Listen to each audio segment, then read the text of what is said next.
Hola a todos, bienvenidos a esta cápsula en donde les voy a hablar del enfoque HAES, en donde prioriza la salud más allá del peso. Mi nombre es Carol Glisser, soy nutricionista, también soy docente asistencial de la universidad y probablemente me vean algunas actividades del ramo. Los objetivos de esta sesión es cuestionar estas premisas, es decir, estas creencias que asumimos como verdades absolutas de un enfoque de salud centrado en el peso y explorar un abordaje alternativo al área de la nutrición y la salud. Quiero partir diciendo que todos estamos inmersos en lo que se llama la cultura de dietas. Puede ser que algunos ya hayan escuchado este concepto, que es este conjunto de creencias en torno a cómo deberían verse los cuerpos, es decir, el ideal en general tiende a ser la delgadez, en donde se basa mucho en la apariencia y el cómo deberíamos comer, catalogando y clasificando estos alimentos en buenos, malos, saludables, no saludables. Promueve la culpa y la vergüenza por cómo nos vemos y lo que comemos, como si fuera algo que tenemos que arreglar constantemente. Algunas clásicas frases de la cultura de dieta, como les decía, es etiquetar estos alimentos como buenos o malos, estas reglas alimentarias que muchas veces son arbitrarias y sin evidencia científica, por ejemplo, no comer fruta después de las 6. Eliminar grupos de alimentos, los clásicos hidratos de carbono, ¿verdad? Esto de sentir culpa al comer, incluso hay muchos alimentos envasados que venden en donde el nombre es comiendo sin culpa, sin calorías sin culpa, etc. En donde el peso valore nuestro valor y felicidad, en donde al ser más delgados somos más felices y poseemos más valor, que para bajar de peso solo se necesita fuerza de voluntad, esto de hay que cerrar la boca, básicamente, esto de ignorar nuestras señales corporales, en donde está como bien, es algo bien habitual, en donde sentir hambre es como visto algo malo. Lo clásico de hablar sobre dietas, ya sea con amigos, con la familia, esto de felicitar a alguien cuando pierde peso sin saber su contexto, esto de, ok, comí más el fin de semana y tengo que hacer este ejercicio para compensar, y en donde igualamos estar flaco con estar sano. La verdad que toda esta cultura de dietas, todo este conjunto de creencias, nos llevan a esta obsesión cultural por la pérdida de peso y la delgadez. Y la verdad es que son muy riesgosas, porque uno cae en dietas de moda y otras prácticas alimenticias que son riesgosas, sobre todo hoy en día con las redes sociales, en donde cualquier persona básicamente puede promover dietas, en donde nos invita a cambiar la imagen real del cuerpo humano, en donde a buscar este ideal de la delgadez, en donde no todos tenemos el mismo potencial, nos afecta mucho el autoestima y la autopercepción corporal, y esto de distorsionar nuestra imagen que debemos tener con la comida, es decir, afecta mucho esta relación cuerpo-comida. Y si vemos la salud desde dos paradigmas, tenemos, como les mencionaba, el enfoque más pesocentrista tradicional, en donde el peso y la enfermedad están relacionados de forma lineal, es decir, mayor peso, peor salud, en donde se enfoca mucho en la pérdida de peso para prevenir y tratar los problemas de salud, y en donde se dice que el peso se puede controlar con fuerza de voluntad. Mayores pesos se deben a malos hábitos de la persona. Y el enfoque peso inclusivo, que es un poquito lo que les voy a hablar ahora, es que las personas son capaces de lograr salud independientemente del peso que posean. El peso no es el punto focal para el tratamiento y la intervención médica, y el peso no es una conducta o elección personal. Los cuerpos vienen en una gama de tamaños, y estas ideas las voy a ir desarrollando a continuación. Algunos mitos del enfoque tradicional. La salud es una responsabilidad individual y las dietas son una estrategia efectiva para perder peso.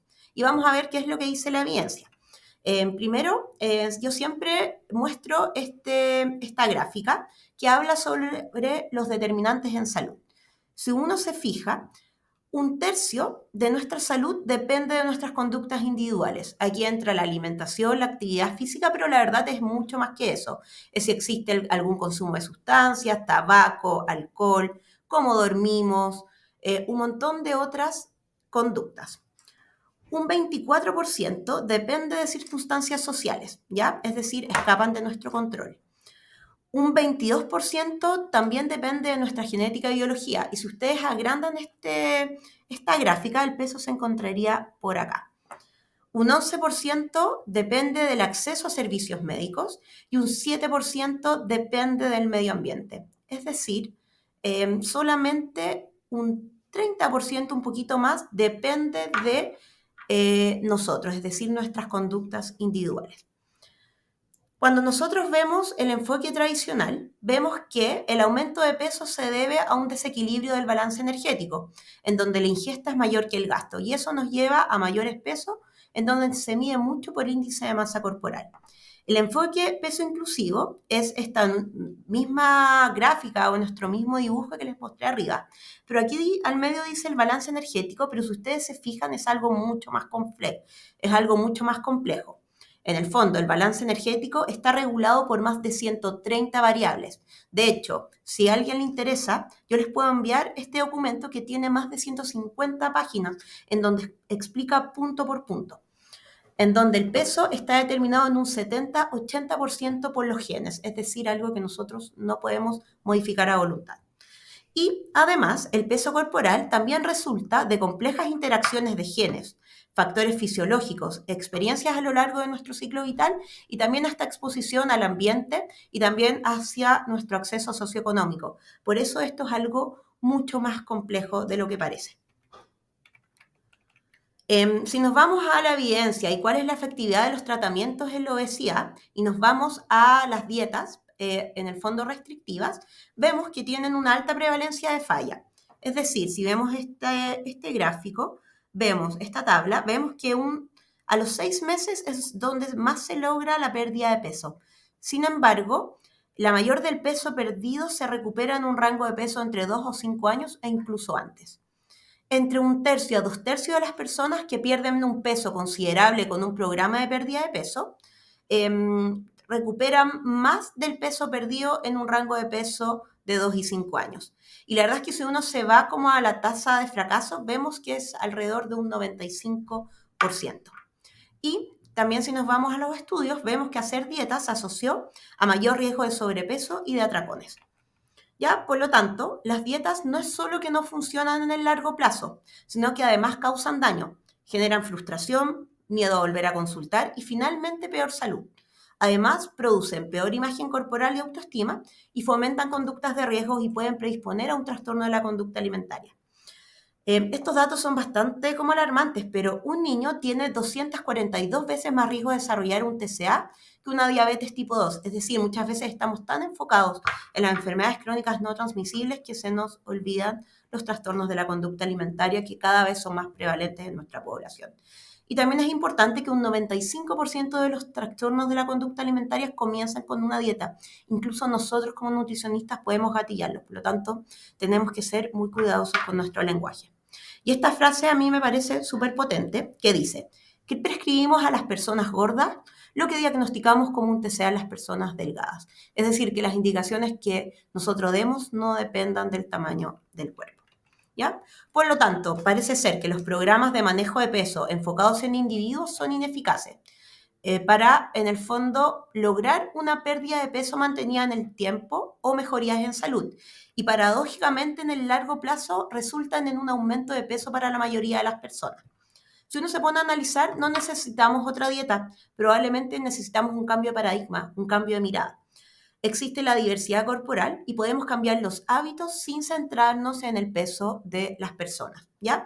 Y a mí me gustan mucho estas imágenes que les puse en esta diapositiva, porque probablemente todos habríamos crecido con una mejor imagen corporal y autoestima si nos mostraran distintos tipos de cuerpos, ya sea en las princesas de Disney, en las series, en los anuncios, en la publicidad. Y creo que hacia allá vamos cada vez, esto se va viendo cada vez más. Importante que todos los cuerpos se sientan representados en distintos medios. Y aquí es cuando les quiero hablar de HAES o JAES, si es más en español, que si uno lo traduce es salud en todas las tallas, que básicamente es un paraguas que nos protege de esta guerra contra la obesidad, sobre esta cultura de dietas que yo les mencionaba. Y hay algunas herramientas que están como alineadas, por ejemplo, básicamente la más conocida es el mindful eating, la alimentación intuitiva y otros enfoques que también son similares. ¿Qué es lo que fomenta? 1. La diversidad corporal, esta aceptación y respeto por la diversidad natural de los tamaños y formas corporales. Rechaza la idealización o patologización de pesos específicos. Fomenta el movimiento corporal, pero que sea placentero, es decir, promueve el bienestar y encuentra el placer en mover el cuerpo y volverse físicamente más vital. Y también promueve y fomenta una alimentación flexible, es decir, valora el placer también que tenemos al comer y honra las señales internas de hambre, saciedad, apetito. Y a mí esta diapositiva me gusta mucho porque la comida es mucho más que los nutrientes que nos aporta. En el fondo no existe el comer perfecto, existe el comer normal. La comida que nosotros tenemos depende de nuestra familia, de nuestras costumbres, creencias, que está bien ligado en el fondo a nuestra cultura, al amor. En el fondo todos alguna vez nos han preparado algo para regalonearnos con comida. Depende de la política, de la geografía, es decir, en el lugar en el que estemos. Por ejemplo, si estamos en el sur o muy al sur, la disponibilidad de frutas y verduras es mucho menor, por lo tanto eso también es importante a considerar. También tiene que ver con nuestras emociones. Existe el hambre emocional. Todos somos comedores emocionales. También tiene que ver con compartir. No existe cumpleaños, celebración u otro que no sea con comida. Va a depender también de nuestro nivel socioeconómico, en el fondo, cuál es nuestra disponibilidad y acceso a alimentos. Depende de nuestra religión. Hay ciertas religiones que tienen ciertas reglas alimentarias. También depende de nuestros recuerdos de qué alimentos nos generan placer. Por lo tanto, esto es algo mucho más grande que solo enfocarnos en la parte nutricional. Importante y como mensaje, Hayes no propone que todas las personas estén automáticamente sanas en cualquier peso, sino que las personas merecen un acceso justo a las oportunidades y condiciones ambientales que mejorarán su salud y su bienestar sin importar su tamaño corporal.